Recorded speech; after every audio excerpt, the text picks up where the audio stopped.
नमस्कार दोस्तों। आज हम लोग हरिहंत प्रकाशन का विज्ञान का कैप्सूल का जो बुक आई हुई है हैंड रिटेन नोट, उसका फिजिक्स देख रहे थे। अब फिजिक्स में हम लोग भौतिक विज्ञान देख चुके हैं, अरे भौतिक राशियां तथा मात्रक। आज देखेंगे हम लोग गति। ओके, तो गति गति चलिए गति देखते हैं, किधर है। हाँ, गति। देखिए गति क्या होती है।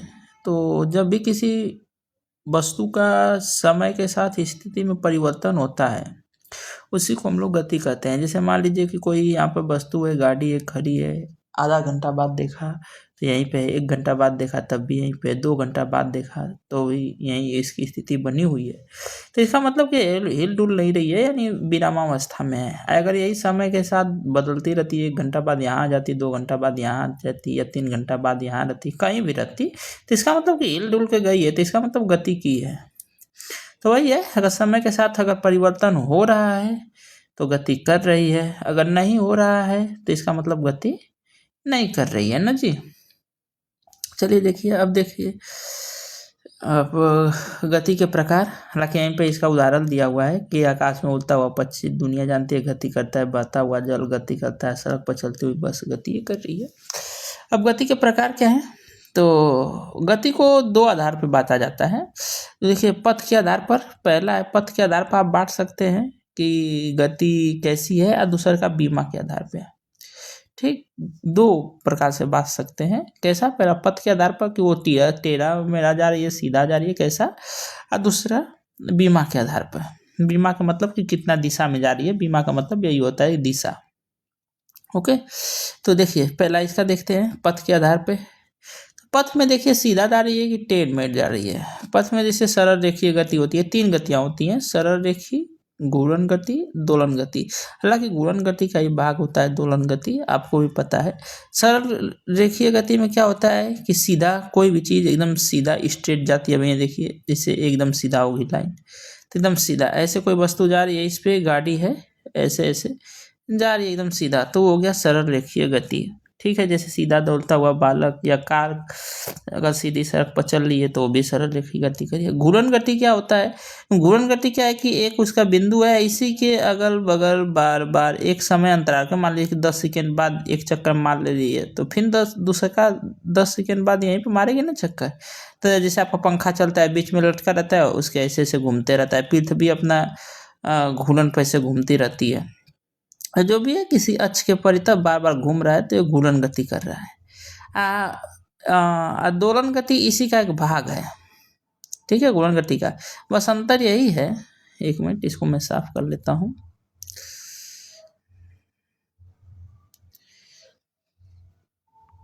इसमें क्या है दोलन गति में कि एक घूमेगा तो, लेकिन जैसे मान लीजिए ये बिंदु है ना, तो इसी के अगल बगल ऐसे ऐसे ऐसे ऐसे घूमता रहेगा, पूरा कंप्लीट नहीं करेगा, मतलब ऐसे चक्कर नहीं करेगा, बस यहीं पे ऐसे ऐसे घूमता रहेगा, उसके एक निश्चित बिंदु के दाएं बाएं ऐसे घूमता रहेगा।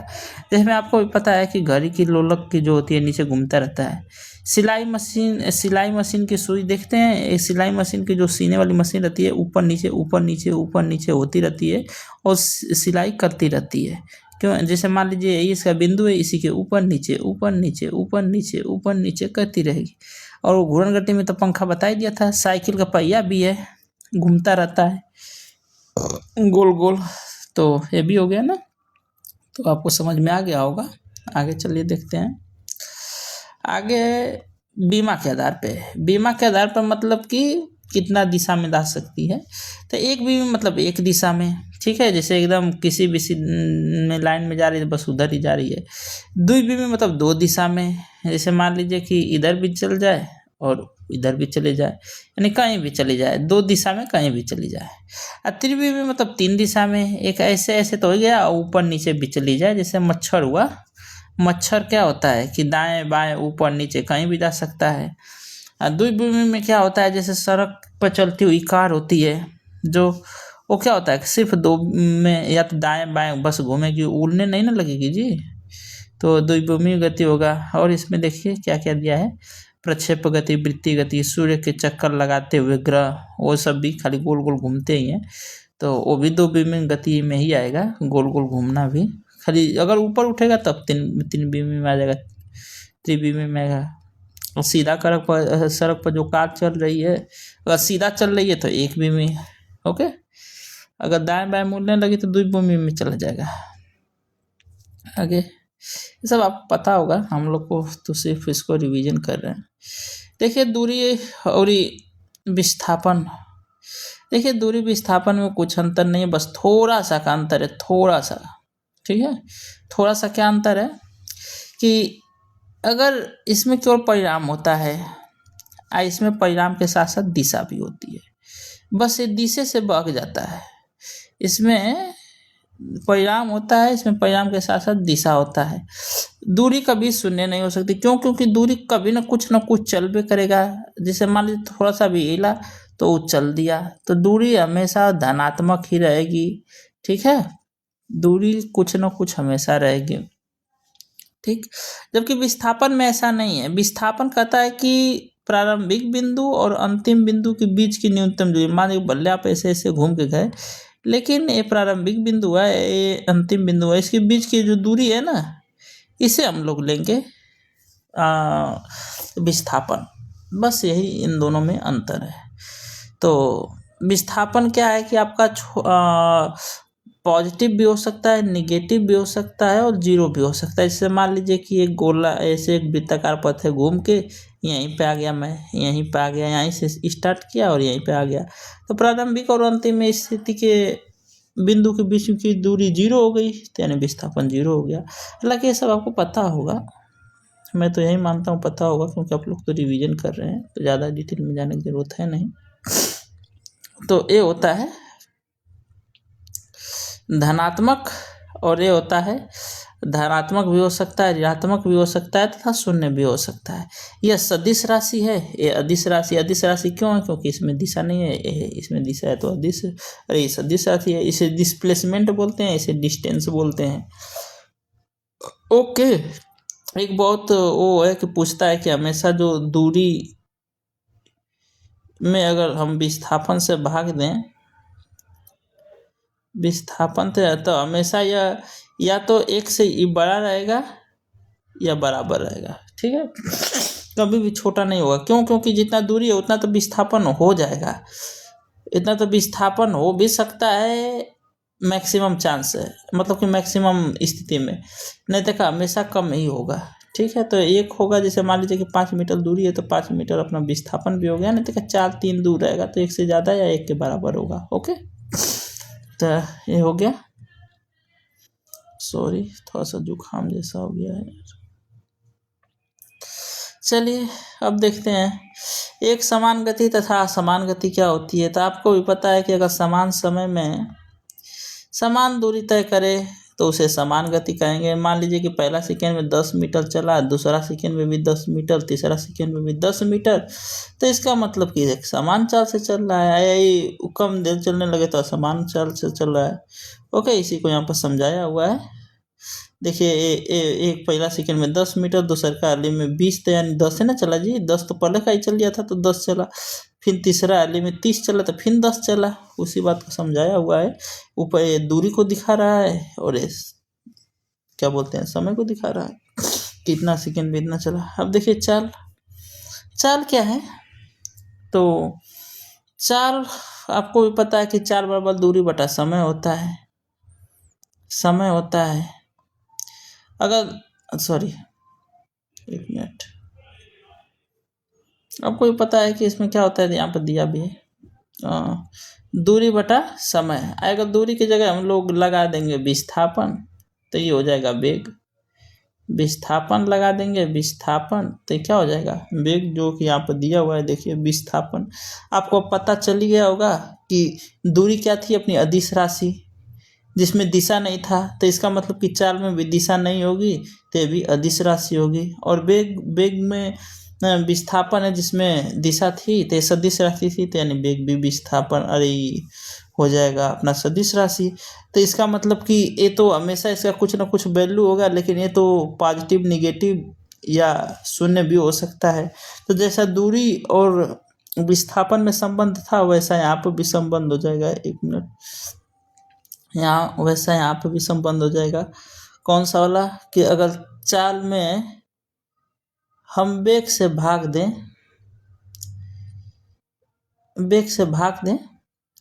अरे भाई, तो ये हमेशा या तो बड़ा रहेगा या इक्वल रहेगा 1 के।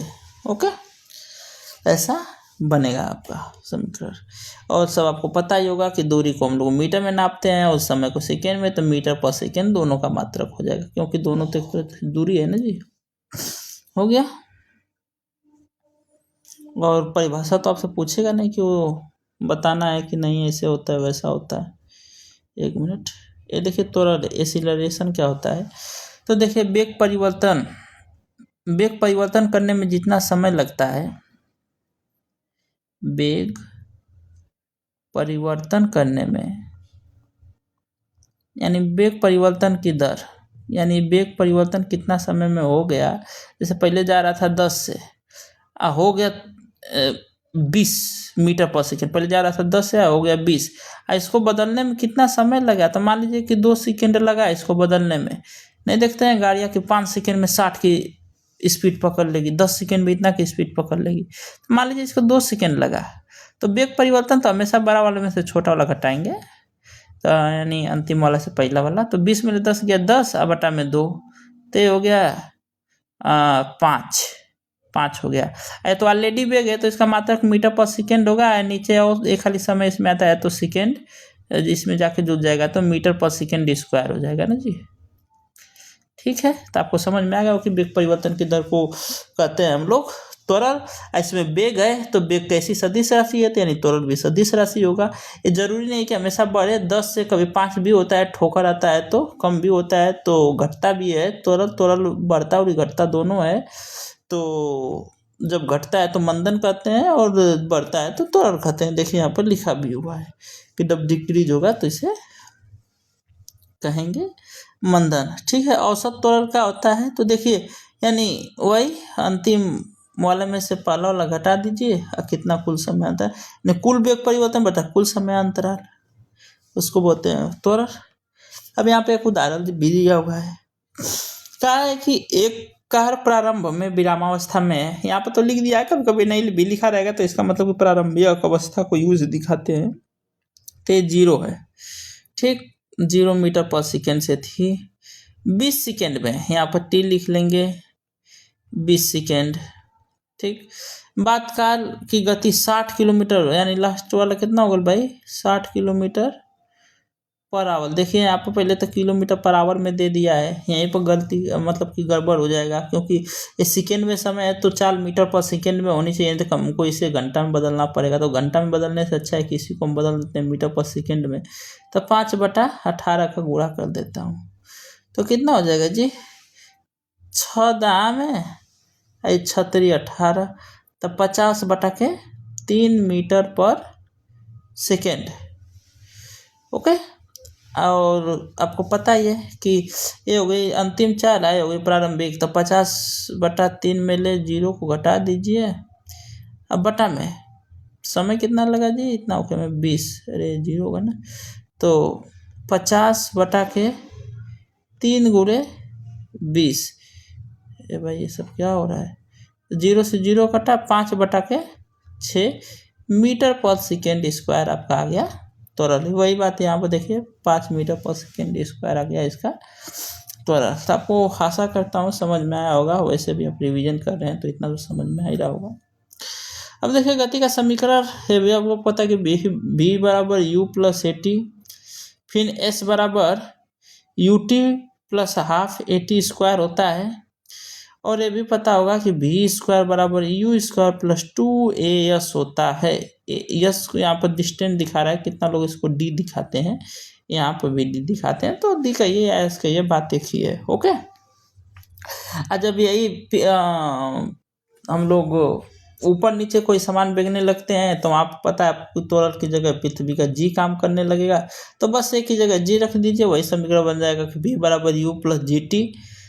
एच हाइट ऊपर फेंक रहे हैं ना आप, नहीं ऊपर से नीचे आएगी तब ऐड होगा ना त्वरण, तब ना बढ़ेगा। ये हमेशा त्वरण बढ़ने वालों के लिए है, अगर घटेगा तो माइनस कर देंगे, जैसे क्योंकि ए निगेटिव हो जाएगा तो ए निगेटिव हो जाएगा, तो ये देखिए यहाँ पर बी ए है, यहाँ पर बी ए है, यहाँ पर बी ए है, तो ये सब माइनस कर देगा।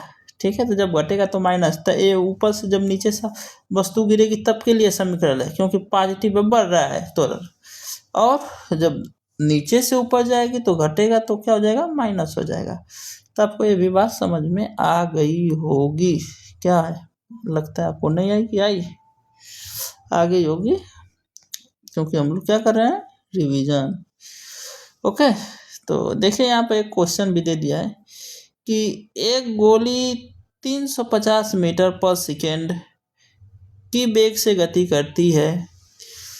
ठीक है, प्रारंभिक वेग दे दिया 350 मीटर पर सेकेंड से गति करती है और कंक्रीट की दीवार में घुसकर विरामावस्था में हो जाती है, यानी v बराबर अंतिम वेग हो गया 0 मीटर पर सेकेंड। विरामावस्था आने से पूर्व 5 सेमी तक चलती है। ठीक है, अब देखिए कि पहले जब से 350 मीटर की वेग से चलल एगो कंक्रीट में 0 मीटर पर सेकेंड तक होत वो डिस्टेंस कितना ट्रेवल कर लेलस, यानी एस कितना, हम डी लिख दे रही, सॉरी, यस कितना वो ट्रेवल कर ली सेमी में। देखिए सेमी में तो इसको पहले मीटर में बदल देंगे तो 0.05 मीटर होगा, इतना तो आपको पता होगा कैसे बदलते हैं। तो ये मीटर हो गया। ठीक है, तो कहा कि मंदन ज्ञात कीजिए भाई, क्योंकि हाँ चाल घटी है ना, 350 से 0 हुआ तो चाल तो घटी है, तो मंदन वही ज्ञात करना है। तो देखिए हम फार्मूला अभी हम लोग v बराबर u प्लस at पढ़े हैं, यस बराबर और यू v स्क्वायर बराबर u। तो हमें बताइए किसमें त्वरण v आता है, u आता है, b आता है, यस आता है। तो आपको पता है कि जो लास्ट वाला है कि v स्क्वायर बराबर u स्क्वायर प्लस 2s, तो प्लस क्यों लें, क्योंकि यहाँ पर तो मंदन हो रहा है हमको पता है, तो -2as ले लेता हूँ। देखिए v स्क्वायर का मतलब कितना हुआ, 0 हुआ। 350 का स्क्वायर करेंगे तो 350 का स्क्वायर हो गया, -2 गुणे a तो हमें ज्ञात ही करना है, यहाँ मंदन ज्ञात करना है, और यस कितना है भाई 0.5। ओके, तो चलिए इसी को इधर कर लेते हैं, ये वाला पूरा भाग इधर कर लेते हैं, तो हो जाएगा 2a गुणे 0.5, अरे 0.05 बराबर 350 गुणे 350, दो बार तो लिख सकता हूँ। चलिए अब ये 2 को और इसको नीचे कर देता हूँ, 2 गुणे 0.05। तो अब इसे काट देते हैं जी, कितना हो जाएगा, ये 2 दशमलव हटाना है तो ऊपर 2 जीरो बढ़ाना पड़ेगा, 2 जीरो बढ़ा दिया, इसे हटा दिया। अब फिर इसे काट देता हूँ, 5 7 35 0 0 0, ऐसे टाइम हम लोग का निकल जाएगा। देखिए उत्तर यहाँ पर दिया हुआ है, ऐसे यही आएगा आपका उत्तर है, देखिए यहीं पे किया हुआ है इस। ओके, तो आपको आशा करता हूँ कि ये भी बात समझ में आ गई होगी। ऐसे ही सवाल लगते हैं, प्रैक्टिस करना है तो कर लीजिए। अब देखिए इसे ग्राफ से कुछ क्वेश्चन पूछते हैं, तो ग्राफ में देखिए अगर दूरी समय रहेगा तो उसे चाल का, अगर जो दूरी वाली चाल का ढालान रहता है ए वाला, ये देखिए ये दूरी है, ये समय है, तो बताइए दूरी में समय से भाग दे देंगे तो क्या हो जाएगा, चाल हो जाएगी। तो ये चाल का हो गया। वैसे ही ठीक वैसे ही अगर समय, तो समय कॉमन रहेगा, समय यहाँ पर लिख ही देता हूँ।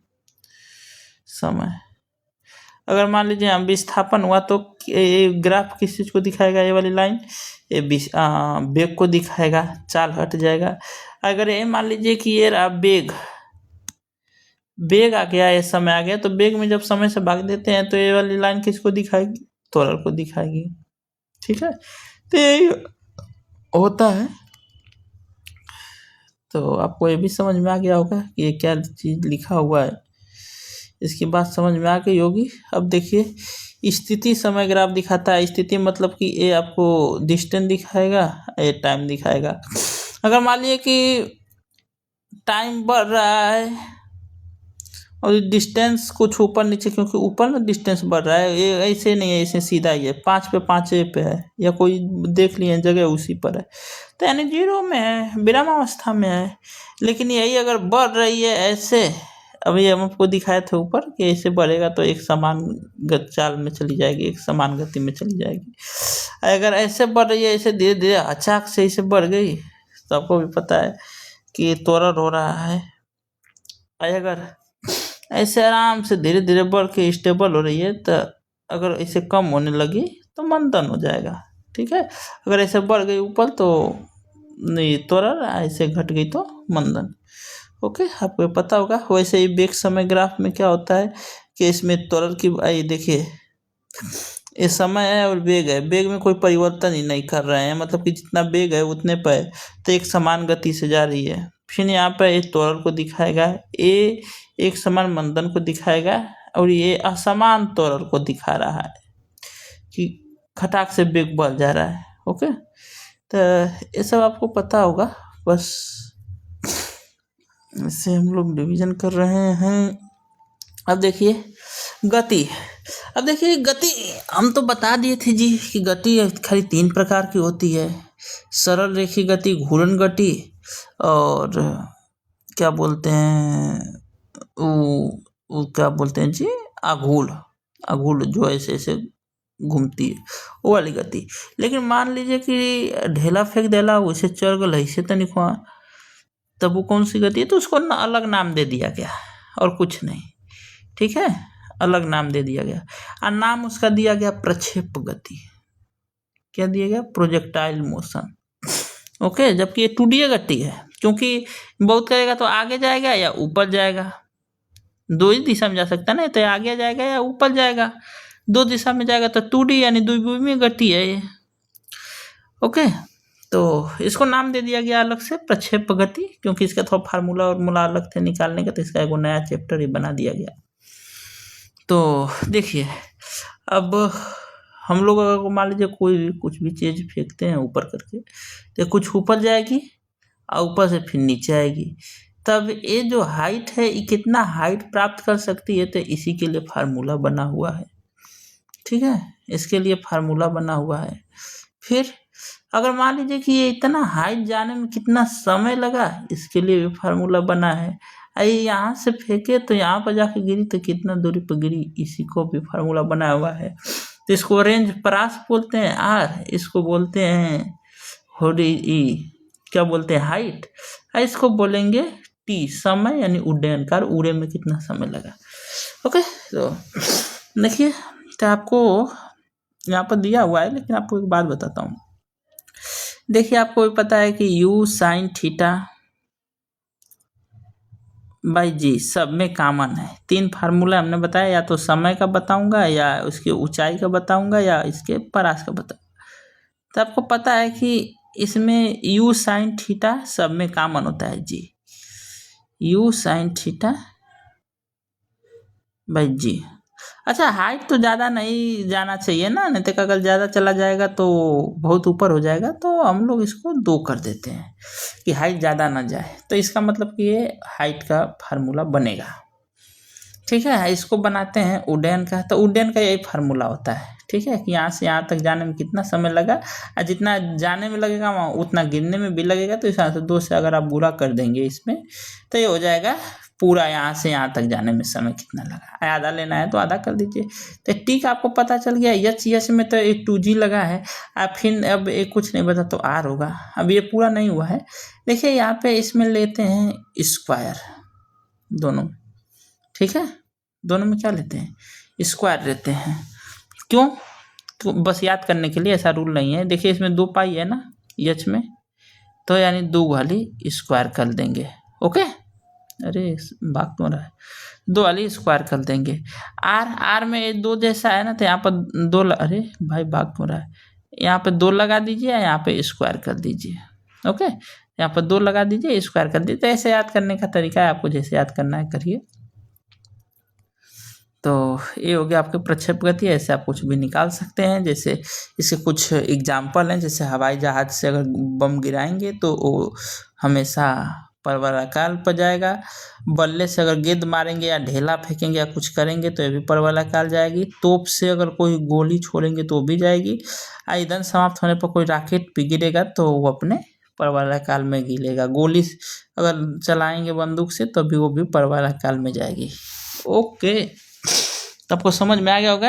आपको पता है, सब लोग दुनिया बताती है कि अगर 45 डिग्री पर मारेंगे, फेंकेंगे कोई ढेरा तो एकदम मैक्सिमम मतलब कि ज़्यादा रेंज तक जाएगा। तो इसीलिए बल्लेबाज 45 डिग्री पर गेंद को मारने का प्रयास करता है कि ज़्यादा रेंज तय करे। और 90 डिग्री पर फेंक दिए, यानी एकदम सीधे फेंक दिए, तो सीधा फेंक देंगे तो ज़्यादा ऊंचाई तक जाएगा। तो मैक्सिमम अगर ऊंचाई लेनी है तो 90 डिग्री पर फेंकिए, और ज़्यादा रेंज लेना है तो 45 डिग्री पर फेंकिए। ओके।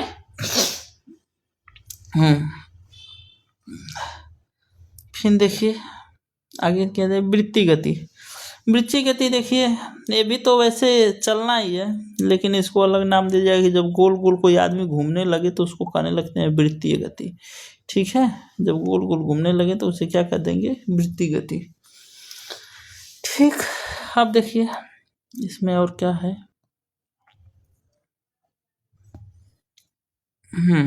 वृत्ति गति में क्या होता है, परिंद एक वृत्ताकार मार्ग पर चलता है, एक वृत्ताकार मार्ग पर चलता है, एक समान वृत्तीय गति करेगा तो या तो चाल तो नियत रहेगी। कैसे, मान लीजिए कि ऐसे ऐसे 5 मीटर पर सेकेंड के वेग से ऐसे चल रहा है तो चाल तो नियत है, चाल नियत है कि क्योंकि उसमें चाल में लगती है दूरी। लेकिन लेकिन लेकिन वेग नियत नहीं है। वेग नियत क्यों नहीं है, क्योंकि वेग में लेते हैं दिशा, दिशा तो देखिए हमेशा बदल दे रहा है। जो यहाँ पे ऐसे होना चाहिए लेकिन ऐसे मुड़ गया। 1 मिनट, इसको थोड़ा सा वो करता हूँ। ठीक, अगर मान लीजिए कि ऐसे घूमते हुआ है तो यहाँ पे ऐसे होना चाहिए लेकिन ऐसे घूम गया, यहाँ पे ऐसे होना चाहिए। हर बिंदु पर अपना एक दिशा बदल रहा है, तो इसलिए इसका दिशा बदलने की वजह से वेग बदलेगा। तो वेग बदलेगा तो क्योंकि वेग में दिशा बदल रही है ना, तो इसलिए वेग अनियत रहता है। अगर असमान चाल से चले तो असमान तो चाल रहबे करेगी, वेग भी असमान रहेगा क्योंकि परिणाम भी अलग रहेगा। जैसे में नाभिक में इलेक्ट्रॉन की गति है और पृथ्वी चारों ओर चंद्रमा की जो गति कर रही है वो सब क्या है, वृत्तीय गति में है। फिर देखिए अब इसके कुछ फार्मूले हैं, आपने भी पहले पढ़ा होगा। कोण बराबर चाप बराबर चाप बटा त्रिज्या। ये देखिए यहाँ पर दिया है कोण बराबर चाप बटा त्रिज्या। अब इसका मतलब क्या है कि अभी है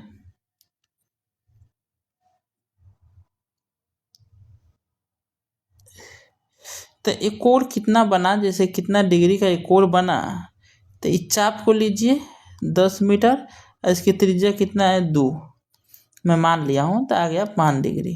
ठीक है, तो कोण बराबर चाप बता त्रिज्या होता है। तो ये हो गया उसका कोणीय विस्थापन कि भाई इतना कोणीय विस्थापन मेरा हुआ 5। ठीक, कोणीय वेग क्या होता है, तो आपको पता है कि अगर विस्थापन को समय से भाग दे दिया जाए, यानी ये जो विस्थापन हुआ है इसी में अगर हम लोग भाग देते हैं समय से कि ये विस्थापन होने में कितना समय लिया है, तो वही वेग हो जाएगा। तो वही काम किया है। देखिए इसको ओमेगा से दिखाते हैं, ओमेगा से।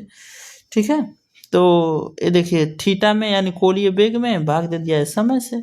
इसका आपको पता है कि ये जो मात्रक होता है इसी का रेडियन होता है, तो रेडियन पर सेकेंड इसका मात्रक हो गया। अब ये पूछता है कि रेखीय वेग तथा ये कोणीय वेग में संबंध क्या है, तो v बराबर r ओमेगा होता है, जो यहाँ पर लिखा हुआ है। ये आता कैसे है, तो ये भी आप लोग को पता होगा। थोड़ा सा बस डिराइव कर देता हूँ, थोड़ा सा लंबा वीडियो हो रहा है बस। देखिए यहाँ पर दिया है ना ओमेगा बराबर थीटा बाई टी। आपको पता है ना कि एक चक्कर मारने में 2 पाई यानी पाई 180 अंश का होता है, पूरा चक्कर मारेगा तो 2 पाई यानी 360 अंश घूम जाएगा। तो ओमेगा बराबर 2 पाई बाई टी होगा ना जी। ठीक है,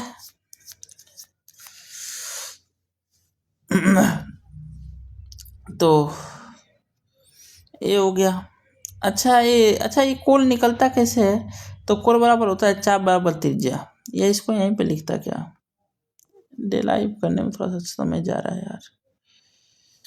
कोण ये कोणीय है ना, तो कोण को लिखते हैं चाप। चाप मान लीजिए परिधि कुछ है, चाप ऐसे लिख देता हूँ, चाप बटे ऐसे लिखा था भाई r और बटा में समय।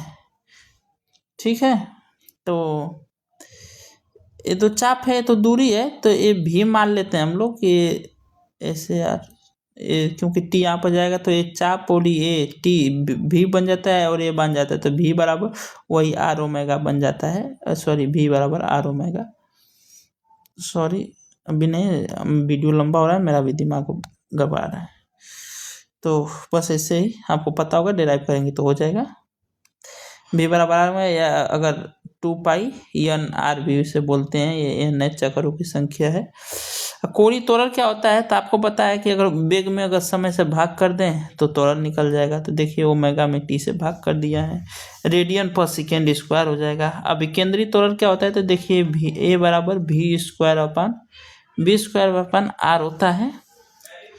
ठीक, तो ये होता है आपका केंद्रीय त्वरण। अच्छा, केंद्र त्वरण हमेशा अंदर की ओर होता है। ओके, अब केंद्रीय त्वरण हमेशा किधर होता है, अंदर की ओर होता है। देखिए भी बराबर आर ओमेगा होता है, अगर यहाँ पर आर ओमेगा लिख दूँ, ए बराबर भी स्क्वायर अपन आर है, तो भी बराबर आर ओमेगा होता है, तो स्क्वायर बटा में आर एक बार से एक बार कट जाएगा, तो ए बराबर कई जगह आप देखेंगे तो आर ओमेगा स्क्वायर भी दिया रहता है, इसी में भी दिया है, देखिए यहाँ पे, तो ए भी होता है। ओके, तो आप कैसा लगा बताइएगा। हालांकि ये थोड़ा सा ज़्यादा हो गया, ज्ञान की बात जल्दी कर देना चाहिए था, लेट हो गया। चलिए ठीक है, कोई नहीं, मिलते हैं। अब अगला क्या है अपना बल तथा गति में, तो नेक्स्ट वीडियो में। Take care.